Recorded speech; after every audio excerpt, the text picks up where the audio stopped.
Now come to the next example. F of A, B, C, sigma 1 to 5, 6 minimized in POS form.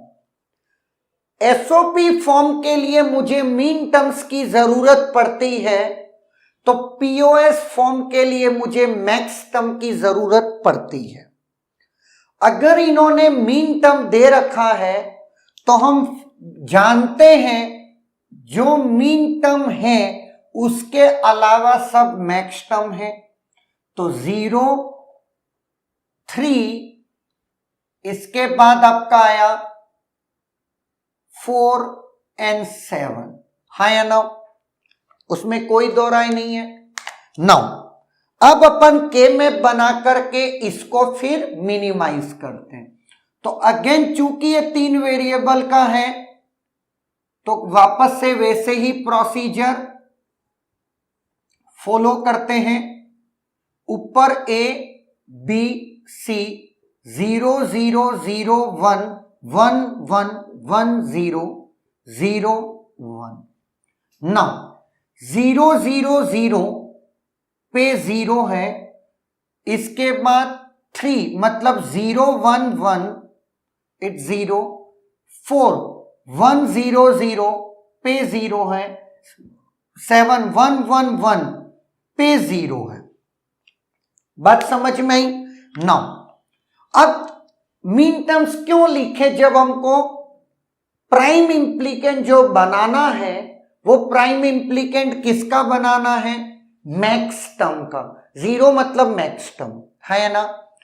इन दोनों को adjacent को मिला करके एक प्राइम इंप्लीकेंट बना दिया और दूसरा प्राइम इंप्लीकेंट ये वाला बना दिया। जादूगर की तरह इधर से घुसे इधर निकले ना। ऐसा हम क्यों कर पाते हैं? क्योंकि ये क्या है? Grey coding. इन दोनों में एक ही बिट का चेंज है अगर आप ऑब्जर्व करें, और C तो चेंज हो ही नहीं रहा है ना। नाउ अब मैं बात करता हूं असेंशियल प्राइम इंप्लीकेंट्स की। तो इस 0 को अगर मैं इसको चलो P बोल देता हूं, इस प्राइम इंप्लीकेंट को Q बोल देता हूं। इस 0 को P के अलावा कोई और कवर नहीं कर रहा है, that's why P is essential prime implicant है ना। सर फिर आपने इसको ही 0, इस वाले 0 को क्यों बोल रहे हो, इसको क्यों नहीं बोल रहे हो? जनाब इसको बोल दो, कोई दिक्कत नहीं है। किसी भी लेवल पे इसमें कोई प्रॉब्लम नहीं है कि आप इस पे स्टार बना दो। जैसा कि मैंने आपको बोला, जिस पे आप स्टार बना रहे हो वो मीन टर्म या मैक्स टर्म असेंशियल नहीं बनती। उस मीन टर्म या मैक्स टर्म को जो कवर कर रहा है प्राइम इंप्लीकेंट, वो असेंशियल बन जाता है। उसी तरीके से इस 0 को भी Q के अलावा कोई कवर नहीं कर रहा है। यहां स्टार यहां ना लगा के यहां लगा देते तब भी दिक्कत नहीं थी। अब चलते हैं PIMS। कितने प्राइम इंप्लीकेंट्स हैं? 2, P and Q। Essential prime implicants कितने हैं? 2, P and Q both. Redundant prime implicants कितने हैं? 0, कुछ भी नहीं। अब बात आती है आपकी किसकी? Minimal expression. अब बहुत ध्यान से मेरी बात को ऑब्जर्व करना।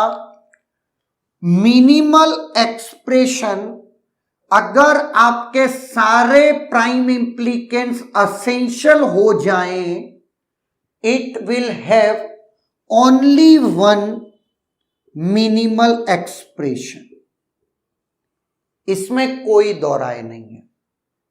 नो, चूंकि आपका ये प्राइम इंप्लीकेंस मैक्स टर्म का है, तो अब आप क्या लिखेंगे? Product of sum term. Product of sum, और एक सम टर्म का जो सम होता है वो 0 होता है। एक पेयर एक वेरिएबल को एलिमिनेट करता है, तो वो वेरिएबल जो चेंज हो रहा है उसको तो हम छोड़ देते हैं, लेकिन बाकी के 2 वेरिएबल हम लिखते हैं। तो हमारा टारगेट होना चाहिए सारों का सम 0 हो जाए। अब जब मैं P का जिक्र करता हूं, यहां पर P इंटू Q मैं लिखूंगा। जब भी मैं P का जिक्र करता हूं तो उसके करस्पॉन्डिंग A तो चेंज हो रहा है तो उसे हटा दूंगा, लेकिन B सेम है, कोई दिक्कत नहीं। लेकिन B की वैल्यू है क्या? B की वैल्यू है 1 और मुझे सम करके 0 लाना है, तो मुझे लिखना पड़ेगा B बार प्लस इधर C की वैल्यू है 1, उसको भी मुझे लिखना पड़ेगा C बार। तो वो टर्म आ गई B बार प्लस C बार, 1 का बार 0 प्लस 1 का बार 0, 0 प्लस 0 0। अगर एक भी 1 बन जाता तो लफड़ा हो जाता। बात समझ में आई? नाउ उसी तरीके से Q के लिए देखते हैं। A is changing, leave that. B is not changing, उसको रखे रखो।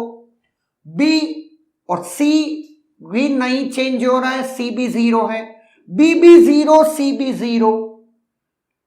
तो B की वैल्यू 0 है तो B, और C भी 0 है तो C, B प्लस C और B बार प्लस C बार। ये आपका मिनिमल एक्सप्रेशन आया, जो कि किस में है? POS फॉर्म में है ना। अगर मैं बात करता हूं नंबर ऑफ लिटरल्स की, तो नंबर ऑफ लिटरल्स 1 2 3 4 है ना। Number of literals is 4 in POS form. अब सोचिए, इवन दो मैंने आपको फंक्शन दिया सिग्मा की फॉर्म में और आपसे फंक्शन का एक्सप्रेशन पूछा SOP की बजाय POS फॉर्म में, तो मैंने सिग्मा को पाई में कन्वर्ट कर लिया। तो यहां पर मैं ये कह सकता हूं कि मेरे को फंक्शन किसी भी वे में गिवन हो, मैं अपनी आउटपुट की रिक्वायरमेंट के बेसिस पर मैं कन्वर्ट करके के में बना करके मिनिमल एक्सप्रेशन प्रोड्यूस कर दूं। बात समझ में आई? तो अब आपको और ज्यादा चीजें क्लियर हो रही होंगी। नहीं हो रही है तो टेंशन मत लो, जितनी भी डिफरेंट वैरायटीज हो सकती हैं पॉसिबल ऑन के मैप, वो मैं सारी की सारी वैरायटी कवर करूंगा। क्लियर है? Is there any doubt?